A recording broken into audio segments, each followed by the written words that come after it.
Civil এভিয়েশনের নিবন্ধন ব্যবহার করে কয়েক কোটি টাকা আত্মসাৎ ও প্রতারণার অভিযোগে টিকিট কিংডম এর বিরুদ্ধে মাঠে নেমেছে ভুক্তভোগী ট্রাভেল এজেন্সিগুলো।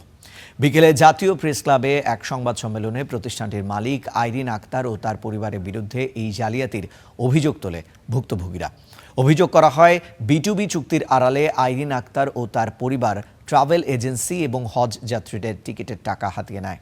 পাওনা আদায়ের জন্য আইরিন আক্তারের স্বামী হাবিবুল ইসলাম বাবলুর কাছে গেলে তিনি টাকা ফেরত দিতে অস্বীকৃতি জানায়। বর্তমানে আইরিন আক্তার গুলশান থানার একটি মামলায় গ্রেফতার হয়ে জেলে থাকলেও স্বপ্ন ট্যুর, সাউথ বাংলা হজ এজেন্সি সহ অন্তত ২১টি প্রতিষ্ঠানের বিপুল পরিমাণ অর্থ এখনও অনাদায়ী। ব্যাংকে দেয়া চেকও বাউন্স হওয়ায় দিশেহারা ভুক্তভোগী ব্যবসায়ীরা। এ সময় মানববন্ধন থেকে ভুক্তভোগীরা দ্রুত তাদের পাওনা টাকা উদ্ধার এবং এই জালিয়াতি চক্রের দৃষ্টান্তমূলক শাস্তির দাবি জানিয়েছেন। ওনাকে কোথাও খুঁজে পাই নাই। আমি ২-৩টে মামলা করছি। সঙ্গে সঙ্গে আমার সঙ্গে এরকম কমপক্ষে ৫০ থেকে ৬০ জন মানুষ, তারাও ভুক্তভোগী।